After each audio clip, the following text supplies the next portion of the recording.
back to the reboot of the Your Take Show. My name is Ethan Doan, and I'm joined here by Devan Farrar here and Matthew Nonis here. And today we're going to be talking about the 2021 Grammy winner, It Is What It Is. Executive produced by Thundercat and Flying Lotus, it won the 2021 Grammy Award for Best Progressive R&B Album. And today we're going to go over song by song, the album as a whole, and the Grammy position that it won. So first, here's the album cover. I think it's pretty dope. It's him just in the shadows, and it has some sick. When did you get that on vinyl? I bought this it's when it came out, a year ago. You know, it was crazy. I remember playing it in Mr. Kurtz's class because we were on Zoom. I remember I put up my Zoom, right, and I was in a bathrobe just dancing. Dude, I remember the day the album came out. Okay. I'm sorry. I just got a text. I remember the day the album came out. Because at this point, I love Thundercat because of Drunk and shit, but I didn't keep up to him, and so Wait, this is a school assignment? This is a school assignment. This is a school assignment. Dude, my script has swear words in it. Well, I can bleep out the little one. It's alright. Oh, I didn't know this was a school assignment. Okay, thank you. Okay, so you can do whatever you want. Yeah, that's what I was. I remember the day the album came out. I at this point I love Thundercat because of Drunk, but I didn't keep up with his releases, and so I was just laying in bed, and then I just was on Spotify, and I just saw he had a new album, and I played it, and the first song, bro, it was I entered space. It was the first song was so First good. song is called Lost in Space, right? So Lost in Space / Great Scott / 22 to 26. I have no idea what that's supposed to mean. I think it's just quirky, right? That's quirky. Dude, I'm gonna be honest. Majority of the time, I think that a lot of these songs are just filler. Don't get me wrong. The lyrics in the first song, about feeling alone and isolated. I think that's meaningful. But a lot of the time, these lyrics are just I'm feeling good in my Dragon Ball Durag. Yeah. And Miguel's happy dance, that has nothing to do. And overseas about do the happy dance. Overseas with Zach Fox. That skit has nothing to do with anything. He does have some really impactful songs though. No, Zach Fox has the ending skit there. Wait, what songs do you think are impactful? Because I like deciphering songs and stuff, but because of this album is filled with so much filler, I couldn't really find the meaning of it. I think Lost in Space and Interstellar Love are fundamental to the song. Funny Thing is not really. King of the Hill.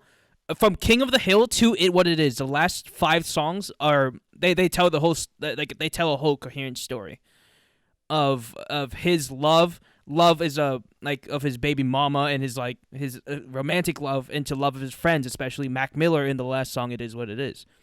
But we can go in order, or we can do whatever you guys want to in whatever. I say we go in order. I really liked the electric keys on the first song on Lost in Space. I thought it gave such a good ominous sound. It was one thing I will say though is I think it's artistic. I think it's an artistic choice, but the mixing I think is it's not for everyone, because I don't think there's such thing as a professional sounding mixing. I don't think mixing needs to be evenly spaced and clear and balanced and leveled. But I think that if someone is I don't like the album because of the mixing, I really can't disagree with that, because the mixing sometimes does get very distracting, especially on second song. I know we're talking about the first song, but I think the first song also does have a lot of mixing issues in it, and it kind of gets very chaotic, and I wouldn't say that the layers and instruments blend together and you can't hear everything, but I think it does get very distracting. It feels like it's all been compressed very, very much. And except for on King of the Hill, where there's the drums are actually peaking Death Grips type peaking, where it's literally blowing out your speakers type peaking. Yeah, I think honestly, if you want to listen to this album, I'm not trying to be a gatekeeper, But I think Yeah. if you want to listen to this album, you should at least have either professional sounding like good quality headphones or good quality speakers. Because like listening to this album on like some Apple earbuds or some like crappy phone speaker, and it sounds Oh, speaker would so just bad. rob so much from it. One thing to point out with the first song is that it's only like a minute 22. So that goes along with the whole compression thing. Like he's trying to fit all Well, these a different lot of aspects these the song, songs are but very short.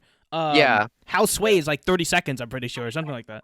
Yeah, like it's House kind Play of is also a minute crazy. 14. Yeah. I love the name Houseway. Houseway. I remember looking at the time of the album and it being 37 minutes and then seeing the tracks and I was like, how did he put 15 songs in only 37 minutes? That's pretty like unusual for Thundercat, especially because on Drunk he had a ton of songs that would go on. Oh I wouldn't yeah, say so forever, long. but very long, very long. Yeah. And so I think this is. I would say like this is him in like uncharted territory of kind of making like a lot of fast paced songs. Like it almost feels like Thundercat kind of just was like jamming out and then just added some lyrics. I'm not saying it's bad, but I just kind of feels like it was like almost like a garage band. Exactly. Just, like, it That's how I feel. I feel like he was vibing, and then he added these filler lyrics. Most of these songs, the lyrics are just sound good because Thundercat has a decent voice. It's a good falsetto. The first like fully coherent song I feel is "I Love Louis Cole," which is the next one up, which features Louis Cole, I guess, on the drums, and that is like some Travis Barker type drums. Did you like that? Don't? Louis Cole on the drums on that song. Because You don't like it? I feel it doesn't like if you listen to the bass and the melody of the song, it's pretty slow, and then Louis Cole is playing double time drums. He's like poka poka poka poka poka on that, which it's a little Dude, honestly, when I first heard it, I was like, no way. I was like, this can't be like an actual person playing drums. This has got to be like what's the word? Drum like an electronic. Yeah. Like I didn't, but I'm pretty sure it's like Louis Cole is like a really good drummer. Yeah. I really like the syncopated drum pattern. It fits really well with the the descending like bass riffs and how the bass riffs continuously just like how I like they don't stay the same. Like it's always being mixed up and stuff, and it just gives it like this super energetic feel to it. I will say. You're saying? What was Matthew, that? There's also like an a echo in your chorus in the background where there's just like him harmonizing with himself, and it's going along with everything, and it just sounds very like crisp when it, like the drums and then the chorus and everything and the bass line is all going together. So his really voice throughout, it's very psychedelic in the way that it's just echoing through your mind, sending you through an ethos of sounds and sonic experience. I think that this album is like the mixing almost makes it so that the vocals or the like epicenter of the song. Yeah. Like I don't really have. I mean, maybe like there are like two songs. There's not really a song where I feel like the voice takes a backstage to it. I always feel like the voice is like the mixing up my words. I always feel like the voice is like the main focus of the song. Like I always feel like the instrumentals take a backseat to the vocals, which I actually prefer because I think Thundercat's voice is just like so unique. I think it should definitely take front. I think it should definitely take front of the stage. To add on to that, he mixes in a way that excels to his voice, which is why like on songs such as Funny Thing, his bass is actually pretty low in the mix. It's like he cut the low end of the bass. It feels like it's just playing like it doesn't have that deep rumble in your speakers that it normally would have. Okay, let's move on to shall we move on to Black Holes after you finish your thought? Yeah. I was gonna say that the voice on the second track really mixes well with the keys, and it kind of like harmonizes and gives it this like rich like comfy, fuzzy feeling. Like you just like, and don't even do when the sax gets brought in. It's like Oh. just it's so warm and just like Mm. it fits so well together. It almost sounds like freeform jazz at some Oh, point. very much. He has like Robert Glasper, Kamasi Washington. These are like god tier sax players, and keyboard players. Great. Let's move on to Black Walls, which features Steve Lacy, Steve Arrington, and Childish Gambino. Which I feel like this was actually, I believe, the first single that came out before Dragon Ball Durag. I believe, it's either Dragon Ball Durag then Black Holes or Black Holes then Dragon Ball Durag. But this is one of the singles off the album, and in my opinion, it's yeah. I think it's the most funk, like most 70s funk yeah. of it all.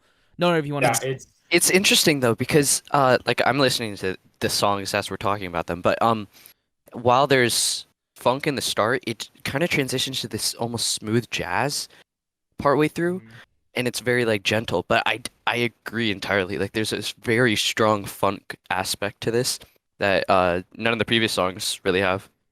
Mm-hmm. And the bass has like the bass has like a filter on it. Yeah. What's that?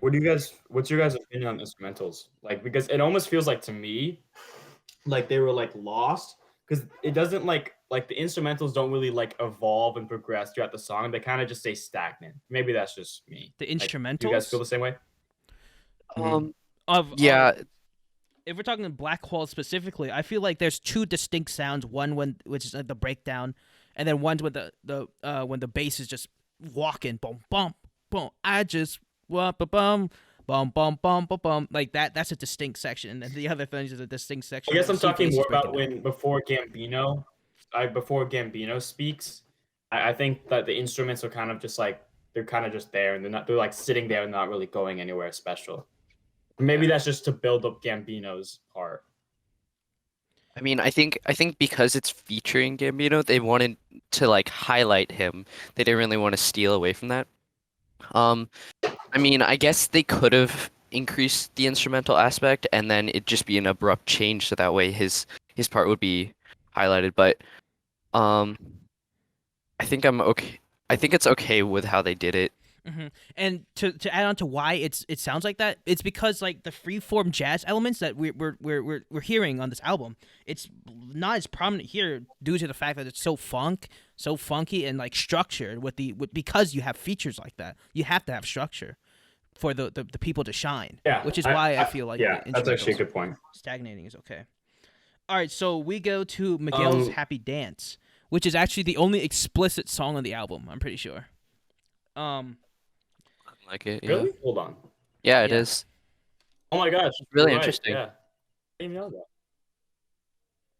that. I would say that this is like the worst song. Yeah, it's maybe this is like it's just it feels so empty and boring. It feels filler. It really feels filler. Yeah. It's like the bass line's okay. Since the synths are very dope on it. It's funny lyrics too, but snares just suck. Lyrics are okay, but it just because of Thundercat's like doesn't go too crazy for the lyrics. It doesn't really like bring anything to the table. It kind of just feels like empty and like hollow. I don't feel like it fits on a coherent album that's trying to tell a story. If you were to play Miguel's Happy Dance live in a jazz club, that would fit perfectly because you're just experiencing the sonics. But when you're trying to tell a story through an album, the way Kendrick does, every song has to fit. So yeah, Kendrick. I think my main complaint with this album, I think I'm even gonna repeat myself on this, but because of all the filler, it doesn't like. I don't think an amazing 10 out of 10 album, I guess like an amazing 10 out of 10 story driven album should have any filler. Like Kendrick Lamar's like To Pimp a Butterfly has, I don't even think it has, no, it doesn't even have filler. There's not one. There's not a single song that can be cut. That can be cut. Yeah. Yeah, it all is needed. This thing, it feels like you could leave a couple tracks out, and sure, it wouldn't be as like long, and it would feel like a little like rushed. but you wouldn't lose anything when it comes to the narrative of the album. Mm-hmm. So, I feel like some of these songs could fit in a different narrative for a different album, which is, if we're comparing to Kendrick, I'd say Untitled Unmastered is by far like the closest comparison you can get between the two, because it's I just love that great. Yeah, Untitled Unmastered is great, and so is this album. It's just these songs that sound good to on its own that really not only a few songs would really fit together. Yeah, Okay. the thing with that comparison though is isn't Untitled and Mastered meant to be kind of like a bloopers, like things that didn't make TPAB and things that didn't make I don't want No, Did it come out they're before or after? They're Did it come out- TPAB did it- leftovers. no, but did Untitled and Mastered come out before or after After. Damn? Before Damn. Okay, so then no damn bloopers. But No. yeah, then it's just that's the thing though. I think it almost kind of like we said in the beginning. I think it was just some guys just jamming out and trying to make an album out of it. And I think it works well. I just don't think it is a very like an album. Like I don't feel it's yeah, more and I just feel kind like of it's like not just a narrative. It might just be a playlist. He could have just crafted it as a playlist for like people to put in like if their favorite songs they can take from it, which is fine, honestly. Yeah, It's just I the would define purpose. this as more of a mixtape than an album. Yeah. Okay, let's move on to Funny Thing. This is actually probably the second biggest song off the album because it blew up on TikTok. I think this one is actually the number one. Yeah. No, it is, yeah. Yeah. It's real funky. The bass line is heat in that song. Yeah. It makes me feel like the riffs are insane, and it makes me feel like I got like a star power in Mario Kart. Like the way the bass lines just like it just is so energetic, and it just is so like it nails, like it doesn't like ever like feel repetitive, but then it doesn't ever like continuously progress and get insane and get like too complex. It's a perfect Thundercat-esque track. Mm-hmm. Yeah. I think it'd be really fun to play the bass line. Like Yeah, I'm just I've tried picturing to it. learn Like it. It's tough though. yeah, it sounds difficult, but once you Thundercat- get it, you could just vibe and just grind that out. Thundercat one time said in an interview that for some of his songs he had to drink like 5 energy drinks just to play the bass lines. Like that guy is crazy. Have you good, seen bro. his I'm so surprised. Have you seen his What? what's the word? With Kenny Beats. What's that with the YouTube series he has? Kenny Beats and Thundercat the He's done with like tons of different artists like Zach Fox and Yeah, I know what Um, you're talking about. In The booth. Cave. It's called The Cave. Yeah. He like chugged like 5 yerba mates in that in that Yeah. episode just because he was like playing Yeah. so much. I think Funny he's, Thing also has some of his best singing too. He really hits. The melody that he crafted is good. It's not like strong singing. It's just like he wrote good notes. I'd be interested to hear more of his like non-falsetto singing because it seems like he really highlights that aspect of his voice, but I think it'd be like if he added more dynamic into it, it could really bring out some more life into this. Okay, let's move on Yeah, to I Overseas. agree.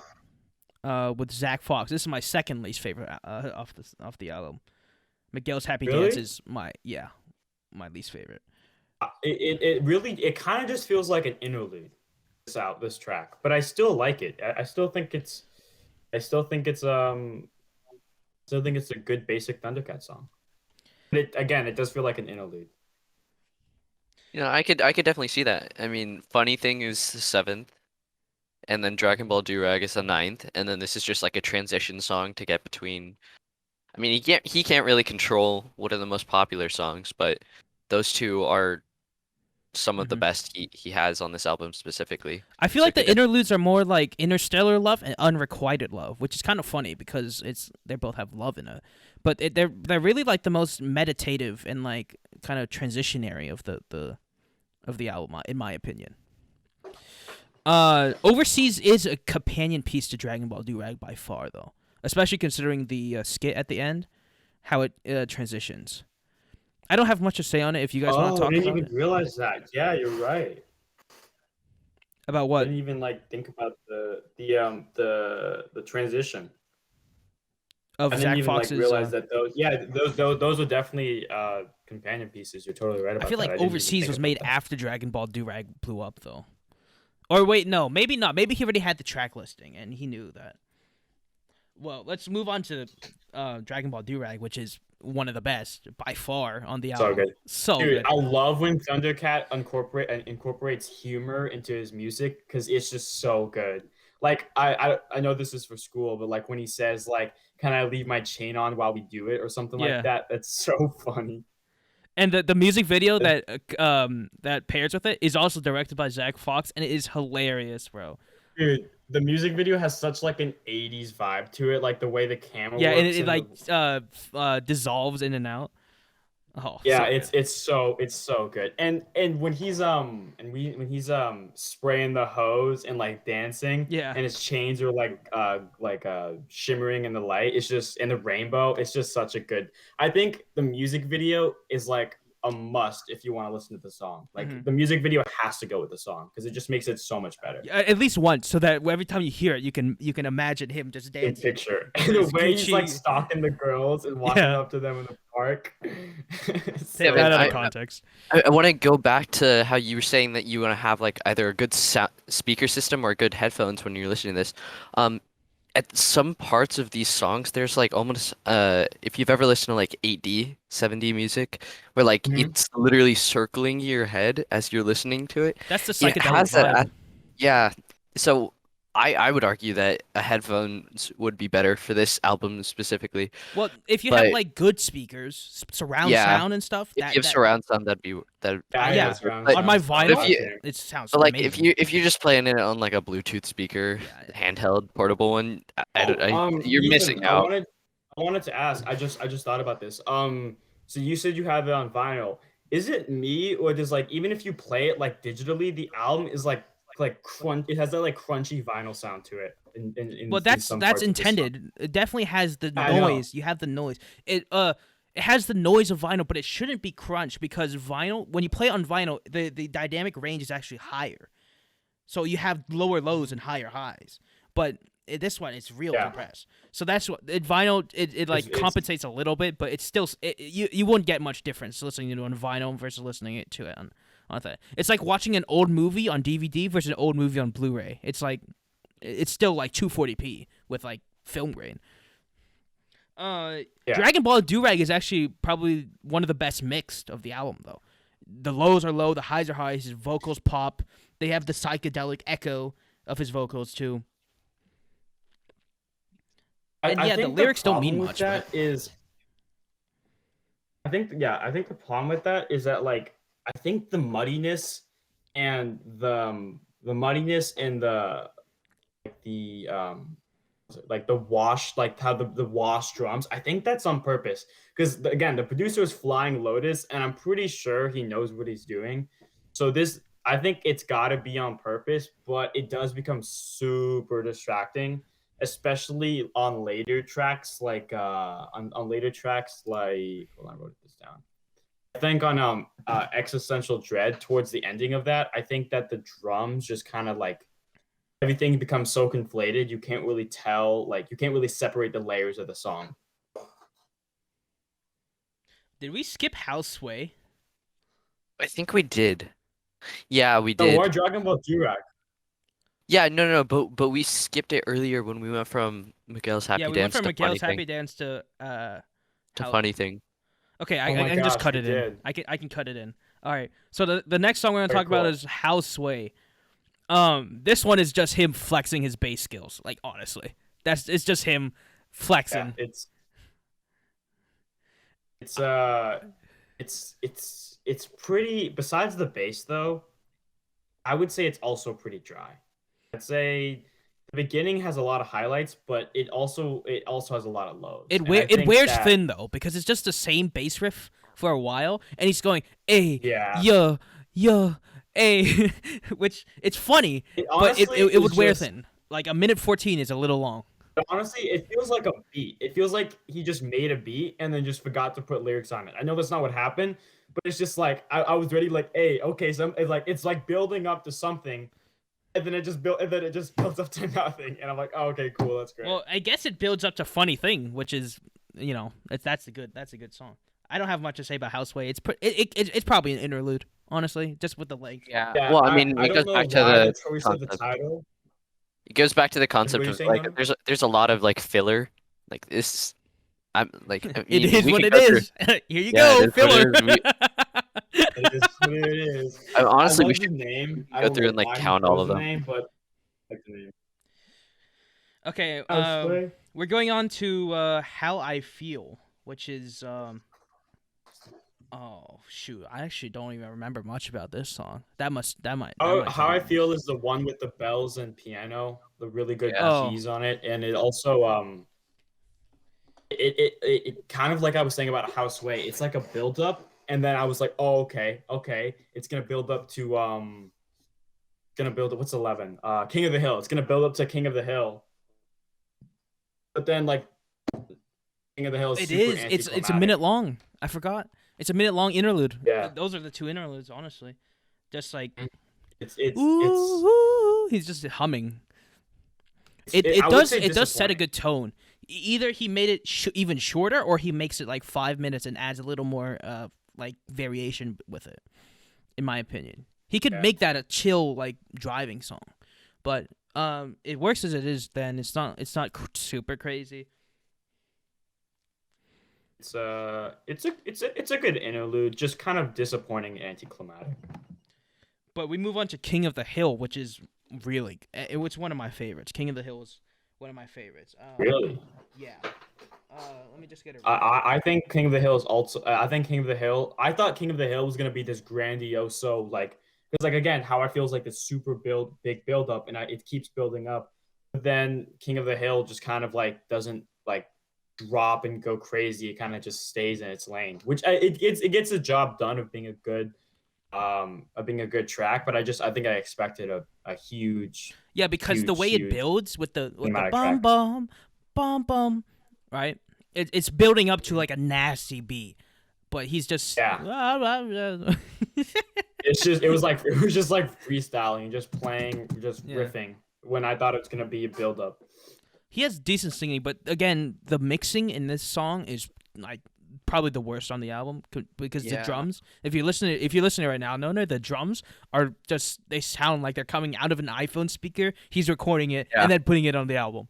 It's like Yeah. It's It's interesting though because while I'm listening to it, like the drums are very loud on my left side, and then the harmonizing chorals are on the right side. So it goes to he the does AD he kind of does thing, do a good thing at doing stereo where some sounds are Yeah. in one and some are in the other. but I can. Oh yeah, It's I something just like the heard, Beatles did in the I 60s. just heard like some snare stuff, and it was just so murky. hmm Like it's I don't know. again, it's an artistic choice, but I think they just went overboard, and it just becomes so It just wears like on you, yeah. Yeah, if they had it just a Yeah. little bit and like hints of it and touches of it every now and then, it would be a really interesting aspect to these songs. Just like, oh, hey, there's that part again.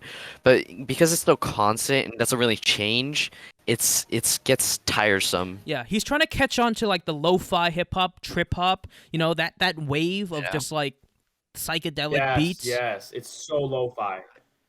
which Yeah, The for album sure. is such lo-fi, especially the clipping. Oh my gosh, it's Mhm. so lo-fi, but it just I mean, it it's doesn't pre- work on some songs. It really just yeah, doesn't. with yeah, the skills of Thundercat and his like extreme bass playing, you need to have good mixing to like hear that and hear his vocals. Whereas lo-fi, like, which is why his like his beats, like his fire beats, such as which are the ones we're talking about? How I Feel in King of the Hill. Those ones that just build up like good beats that would fit lo-fi, but when you have one of the best bass players in the world on those beats, it's a little underwhelming. Yeah, it's I really thought I really thought after hearing Drunk and then hearing Thundercat I've hearing Thundercat like drunk and then hearing him and hearing about how he's going to be recruiting all these amazing producers, I was like, oh, okay, this is going to be very professional sounding. This is going to be like Thundercat's like kind of almost I guess My Beautiful Dark Twisted Fantasy, like a very cinematic, professional sounding album that's just gonna like define his career. But it just fell short, and it kind of Yeah. it was like, oh, okay. It was almost like Thundercat's Yeezus, like very artistically chosen, and everything was on purpose. But it's just for such a minority of his audience that it isn't gonna explode his career and send him off into the That's stratosphere interesting like he though, Devin, deserves. because this won the best progressive R&B album, which means that like the people that are listening to it are really like this album in comparison to any others that are in this Well, specific okay, genre. progressive. We'll get to this at the end, but progressive R&B is a placebo category, and you can't tell me otherwise. What does that even mean, Exactly, bro? but we'll get to that. We'll get to that. I do like the Yeezus comparison, but I don't feel like it's like experimental as Yeezus. It's not experimental. He's just applying what he knows into his sort of filter that he's trying to achieve for the that's true. aesthetic of the album. Okay, but I feel like from Unrequited Love to It Is What It Is like the most cohesive and best sounding of the whole record. And I'll get into that. These last ones are more melodic. And they tell a almost- story. They tell a almost- much better they're- story. Yeah, and it's almost like peaceful. While the other ones in like the first half of the album is more like funky and like almost like a party kind of song. But these ones are more when you're just like laying in bed, just listening to these, staring to like color lights or something. I would say Unrequited Love is the beginning of the song with the bass riff, the bass fill and stuff. Dude, Oh. that is like heaven. Like I remember when I first heard that, I was like in another dimension. I was like, holy crap, this is amazing. I think it's such a good build up into Fair Chance, which in my opinion is the best song on the track. Fair Chance is so Fair Chance is my second good. favorite. We'll get into that though. It's so good. Unrequited Love has like the bass, the bass drum, the kick drum. It's just booming in your ears, and the drums are such like they move like a train. It's just like constantly moving the track forward because he's kind of lagging behind, kind of, and the drums are what really push it forward. And if I was gonna say in the drums, because of how the drums take the lead, it kind of makes the bass like more intimate and more moody in a sense, because the drums are hitting hard and you're focusing on it, but it just makes you like, even because it's lagging behind, even more focusing. You even focus more on the bass line. And the lyrics. This is like the first time, like literally the first time where the lyrics actually start to hit. Because he's talking about unrequited love, and unrequited love is one of the most powerful emotions, when you love somebody but they don't love you back. And he's just talking about that throughout this. And he, yeah. I think the mixing in this That's song was really good. Yeah. What's that? What's that? What? What's you? What's the honor? I thought the mixing was really good in this song. Oh yeah, dude. I'm literally obsessed with like the first 30 seconds of the song. Like the bass lines are just like heaven. Like that is what like heaven, when you go to heaven, that's what it's gonna sound like. That is just, it's beautiful. All right, let's move on to Fair Chance Good song. featuring Ty Dolla $ign and Lil B. This is such a good song. Oh, The way it starts, the way it starts with the high keys. Oh. Bum. And then like this not is only, dude, and I was You gonna say, was it me or did you guys notice a guitar playing? No, I But, hear like, it. I heard a guitar playing. Yeah, I love it. It's such a like. I think the guitar like perfectly harmonizes everything, and I think this is like the most complete Thundercat song that I've like ever heard. Like I think like if someone was like, "Hey, what's like if someone was like it's not the best Thundercat song, but if like someone was like, what is the most Thundercat-esque song ever?" I would give them this, because it's just and then Ty Dolla $ign goes crazy on the singing. and then His voice is just is angelic. Ty Dolla $ign and Thundercat are really talking about like themselves and their emotions. So the way he keeps echoing, "I keep holding you down," and he's talking to his musical career is of himself and how his self doubts and like self assurance of himself. And then Ty Dolla Sign's Mhm. "Never Be the Same." Never be the same again. He's also talking about Mac Miller in that type of sense. Because if you think about it, Ty Dolla Sign and Thundercat are two of Mac Miller's greatest friends, like biggest friends. Things will never I be didn't the know Ty same. Dolla Sign was friends with Mac Miller. I knew Thundercat was. You can look at NPR. Ty Dolla Sign made a great tribute to Mac Miller. You should listen to it. On the Tiny Desk thing. I would actually. I love Tiny Desk. Yeah. You know, Wait, Devin, hold on. Actually, I have a great question. No, have you heard all of Fair Chance? I got through like halfway of it, but I haven't. I had to. Well, did you listen go to the Lil something. B I feature? just wanted to. Yeah, I was gonna say I wanted to hear you guys' opinion on Lil B's feature because I think Lil B's feature wasn't meant to like. I think it was meant to just like. I think I love how he just kind of like recognized his voice wasn't amazing and just kind of took a like a lulled, laid back sound and kind of almost was like talking over the song. And I think I think it just highlights Ty Dolla Sign's and Thundercat's song even more. I think it highlights Ty Dolla Sign and Thundercat's parts even more without feeling empty because I think it still adds to the song, but it doesn't take away from their parts. He's not talking so much of the themes that Ty Dolla and Thundercat are talking about, and he's also like he's not as melodic as you say. But without Lil B, if they just repeat what Thundercat's singing about, it would be a repetitive song. It would make the song worse because of just like the repetitive of the chorus in itself is a repetitive chorus. So I feel like it adds some. It adds something. I think Yeah, for sure. It's his voice is like very smooth and silky when he comes in, and he's like, you're right. He doesn't have like a lot of Melodic. like yeah. It's not very up and down, notes exactly, but it's more about focusing in on the lyrics and the harmony of everything coming together. Actually, when I think about it, what he's talking about is a great actually song. like pretty similar to what they're talking about of like some pray for me and like sip of the potion of what well psychedelics drugs Whatever and such. they're doing, yeah. Mm-hmm. Devin, definitely- don't do drugs, kids. don't do it. Yep. You saying on it? I was listening to the guitar part, and it almost sounds like a harp in how it's just Yes. it's just going up and down, just really adding. It swings. It's almost like swinging. Yeah. Like the way Like, it goes back you- and forth, it just meshes so well. Have you ever seen those videos of like it's from the inside of a guitar and it's just the person strumming and you see the strings just vibrating in waves and stuff? That's Yeah. what that reminds me of whenever I'm hearing that guitar part. It's beautiful. It's And so good. Yeah, I love the it. mixing just gets better and better throughout the Yeah, album. like I'm I saying, think. these last 4 tracks are the best by far on the album, in my opinion. We get to Existential Dread, which is it's more upbeat compared to Fair Chance. It is what it is. It's like I don't know how long it is. It's shorter, and it's really it's in my opinion, it's a transition to It Is What It Is.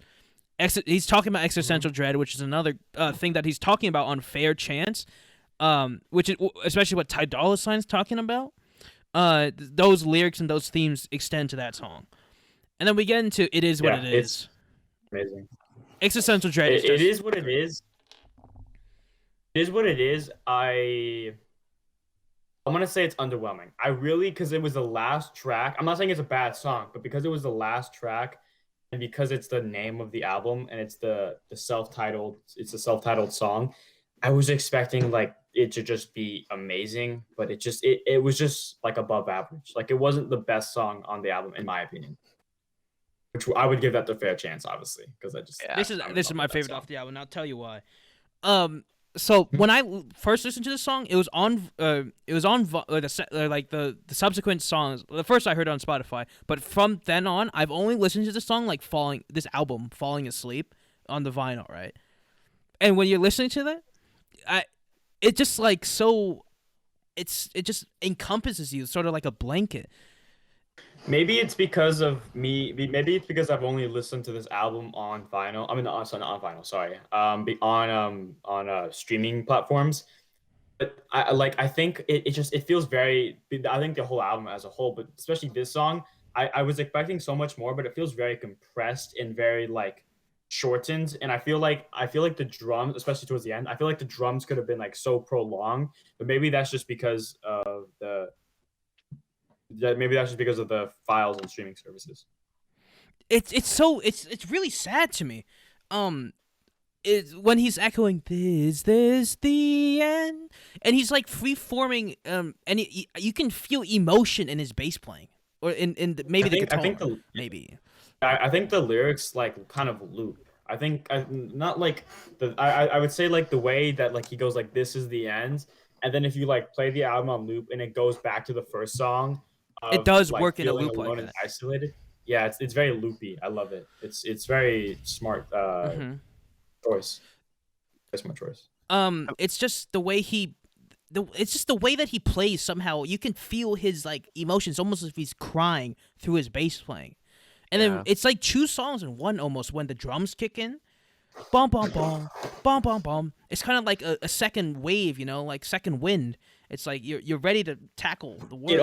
It almost reminds me, and I wanted to know if you guys feel the same. It almost reminds me of like this track is like a vent piece. Like this track is meant to like vent. He's just trying to get his emotions out. I don't know if vent is the proper word. So he's just playing them. Vent is more like associated with anger in this. It could just be expression. Yeah, expression of. I think if you had to apply like a single word to it, I would say more like a release. Like he's just releasing all of this pent up emotions, and he's just letting it all flow out through his bass playing, through the song itself. I wish I could listen to this entire album on like in a more open audio. Yeah, because listening it through headphones and as compared to like a vinyl, I feel like it would just be so much different to listen to that. You need to be encompassed in this music, and which is when you listen to to an album at the first time, you really shouldn't read the lyrics because you're trying to experience the sonics, and which is why I think that I wouldn't classify the song as this album as a narrative piece at all. I feel like it's just a collection of different emotions that Thundercat is trying to get you to experience. And it is what it is. It's an encapsulation of everything. It feels like that big release, that like the exhale, after you feel this unrequited love, existential dread. All of these emotions that he's trying to. The way at the beginning of the album, he feels like alone and isolated, and then towards the end, he may still not feel completely satisfied and happy, but at least he's got his emotions out, and at least it's helped not vent, but it help him express himself. Which ties into the name, the title track. It is what it is. It is what it is. Yeah. So like he's just recognizing that all of these emotions are just gonna happen. Like that's just how life is, and all you can really do is just continue on and do what you want. Yeah. So all in all, I feel like this is an album that could have been amazing, but a few shortcomings keep it from being one of the best albums of the year, of the past decade, even if we're going to tackle. I mean, I think. You can say if they built up more like the last 5 songs, and they had more of that very connected aspect, in like genuine like the lyrics actually had some sort of sense to it, I think it could have been very, very good. I'm gonna make a bold connection. Yeah, I think. Is... you want to go? Here, you go. Oh, sorry. Okay, I'm gonna connect this to. Say, Oh my god! Dude, Discord's delay is so bad. Yeah, it's real bad. Okay, you go, Ethan. Go. Okay, I was gonna connect this to Kanye's "The Life of Pablo" when it first released, both on a sonic level and in an album level. When Life of Pablo first released, it was incoherent. We didn't know the themes of the album. It's just a bunch of songs, and they didn't sound good because they weren't mixed at all very well. And this is what this album is. It's incoherent and it's mixed badly. But when Life of Pablo evolved, and the final form of Life of Pablo is a top 3 Kanye album for me. It's amazing. And this song, 1000%. this album is I would say it's second best.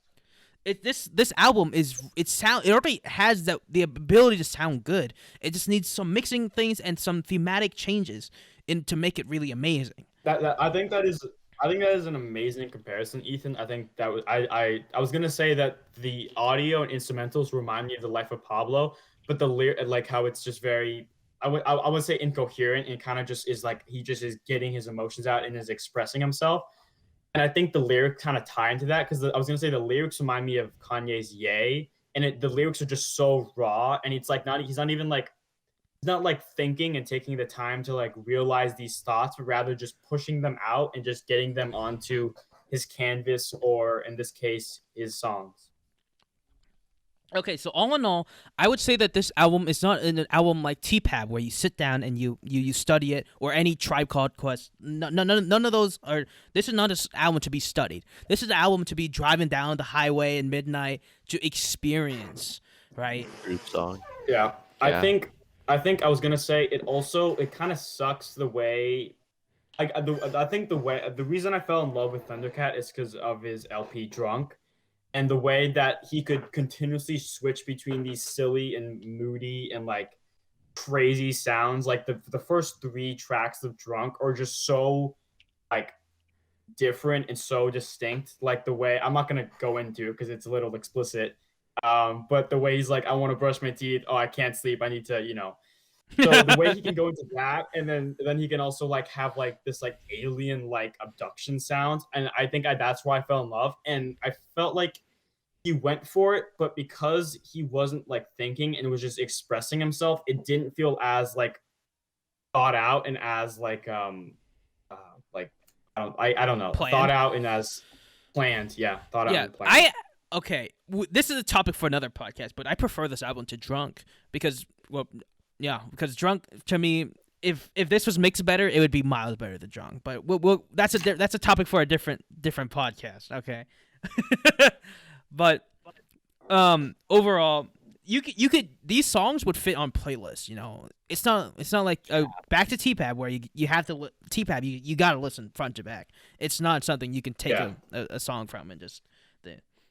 I think that's a great point, that this is a very add to your playlist album, because like you can't like add like Blacker the Berry and just put it into a random Or playlist You. because you need context. Yeah, just like a random like dry playlist and just hear about like institutionalized Black Americans. You can't really do that. But for this, I think you can just add any song to a playlist, and I think it would work perfect.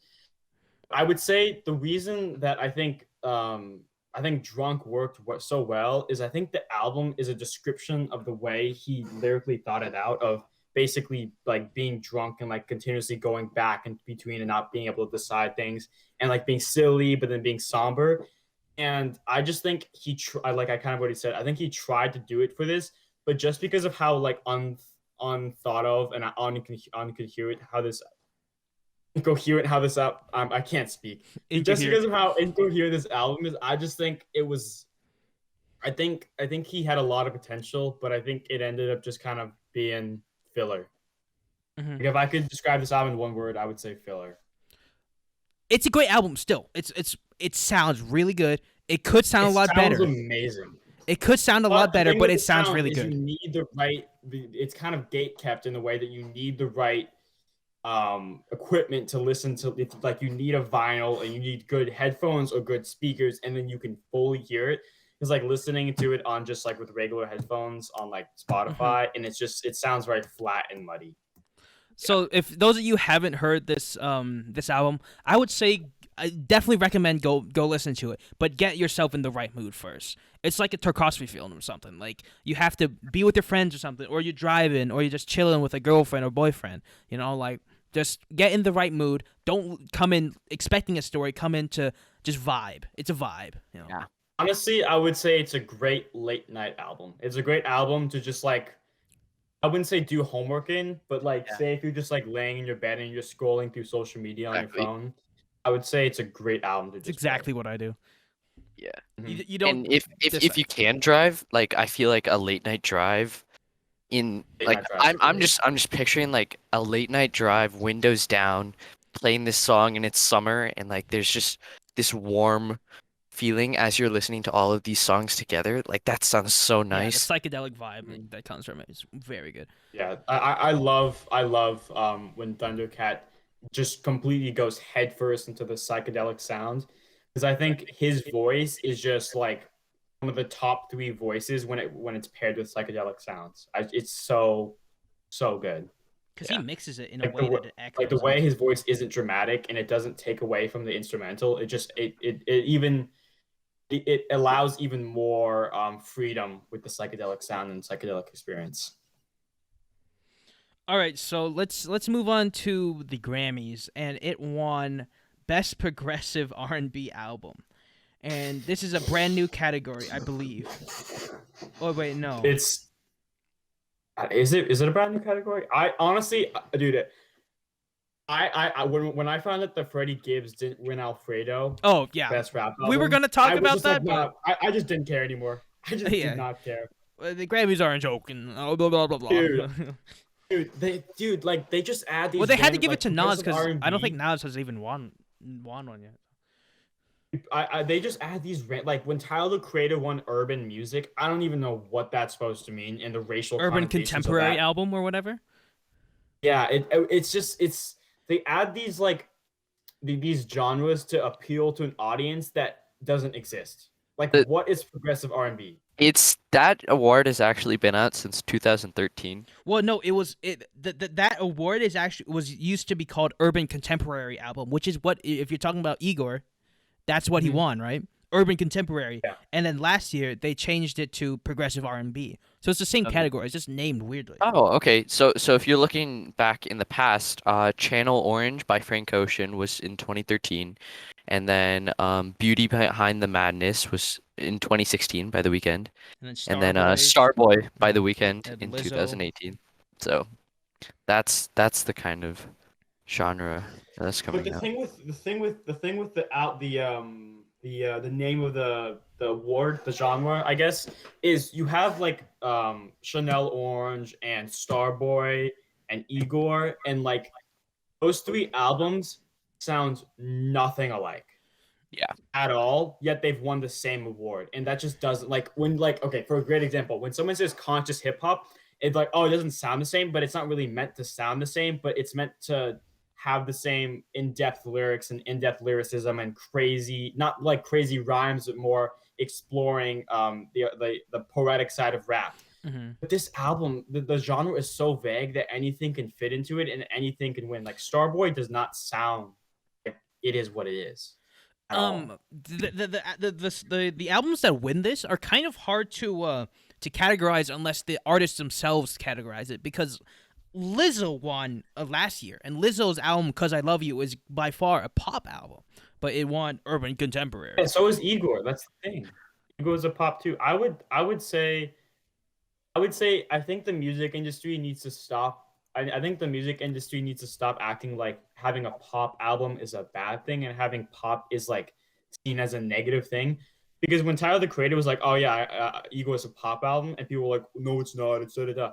It is a pop album, and people need to stop acting like pop is Britney Spears or Kesha or Taylor Swift. It's pop is just it's a trendy collage of multiple genres. That's yeah, what the I see categories it are as. just And so weird. There's like best musical performance and then best musical song, like best pop musical performance, best pop musical song. What's the difference? You know, like what are you awarding? I don't know what performance means. Like, what are you entailing by that? Are you just trying to award two different people? You know, the Oscars have better. It seems better like categorizing. Best director. It seems like because of how complicated and how complex music is, like, see, here's the thing. Like, when someone says, "Oh, this is an action movie," you can't really go like, "Oh, no, it's a contemporary artist." It is an action movie. But the thing with music is it's like multiple genres can be attached to one album. Like, some call T-Pab a jazz album, some call it a rap album, some call it a funk album. I would say it's none of those, but then it's all of those. I think it's really up to the artist. I think whatever the artist wants, that's the album. That's the genre. Yeah, the artist should name what type of genre they're going for. Yeah, if I were to categorize it as what it is, I'd say new funk or fusion jazz. You say I would think new funk sounds right. Yeah, I said neo funk, but neo. Yeah. Neo is just new. So it's the exact same thing. Same thing. I would say neo funk. Because it does have a lot of jazz elements, especially freeform jazz. Mhm. But I would say all in all, it's a very funky sounding album. Yeah, and it went against Robert Glasper, who's a great jazz keyboard, F Your Feelings, and then Free Nationals, self-titled. That's a great album. I love Free Nationals. They're the band for Anderson .Paak, by the way. If you guys Free Nationals. I don't think I've actually heard that. it's a lot of convoluted, disjointed songs, but they sound real clean. They're a good vibe with a girlfriend or boyfriend. Yeah. Yeah, I think we need to stop. I think the Oscars is a different thing. Even though the Oscars is still, I think we should stop highlighting it.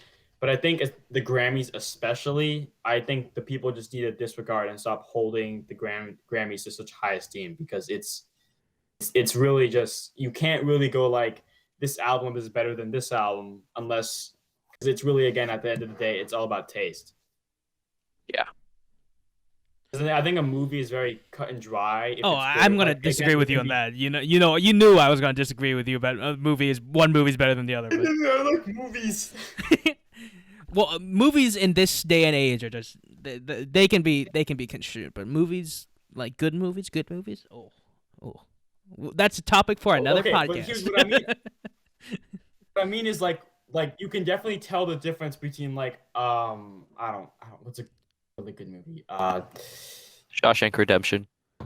Versus Cars. Shawshank Redemption and Velociraptor Pastor. Like, there's a huge difference between those two movies, and it's very cut and dry. But if you were to compare like an album like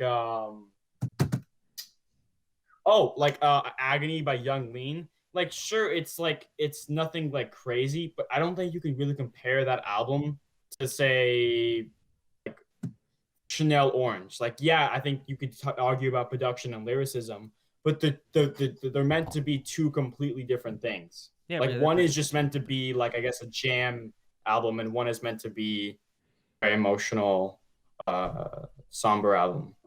Yeah, the movie thing, I'm iffy on that comparison, but we'll talk about that. Hot take: Shawshank Redemption's not even that good. That's a hot take in it. Oh. All right, okay. So overall. Okay. Overall, okay. Yeah. We'll talk. Yeah. That's the topic for another podcast. But okay. I'll tell you why, and okay. I'll tell you exactly why I don't like Shawshank Redemption. But it is what it is. Good album. Go check it out. It deserves the Grammy, but it could have won in a different category, or the category needs to be changed in some way to not feel like it's just throwing away Grammys.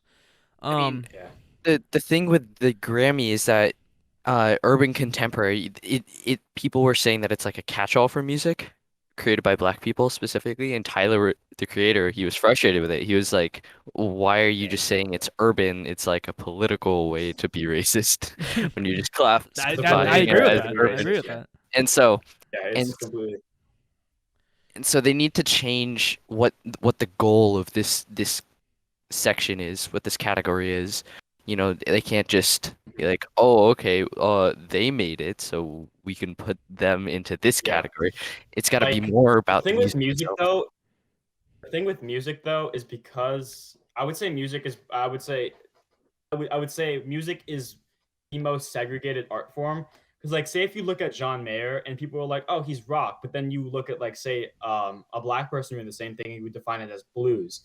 I think there needs to be this like stop like continuously calling a genre something just because the artist happens to be Black. Like you were saying, Tyler the Creator was like, you're just calling me urban just because of the color of my skin.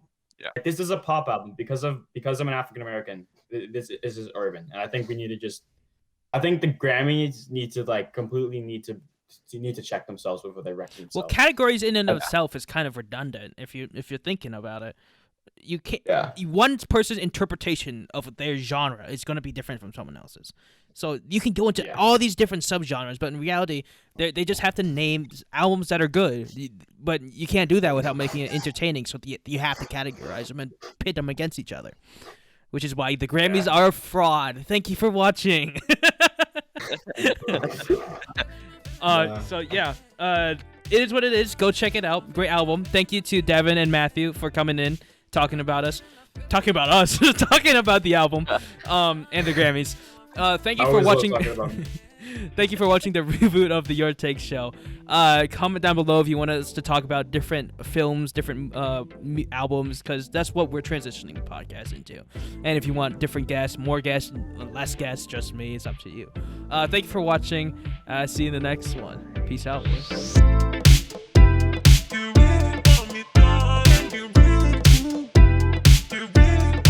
Can you believe we recorded for an hour and 3 minutes? Mr. Tanner's That gonna, was Mr. Tanner. ridiculous. Mr. Tanner asked for 2 Dude. minutes. We recorded for an hour.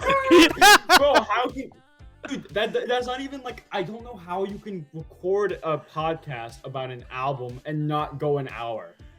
Yeah, Like, like yeah. longer than the Like- album itself. Dude, no, literally... Oh, that's literally, right. the thing with this is it was an hour, yet we skipped over so much details. Like, I have 4,422 words, and I barely mentioned any of it. Like, we need to just make a podcast that is like 10 hours long. just just upload like a zip file bomb to Mr. Tano. Just like here's a podcast. And just No, you have to send him an email first. Just like, make sure you open this while you're outside and have a fire extinguisher on hand. It's like a 50 terabyte file. You make it like 8K. So it's 8K recording. Oh my god.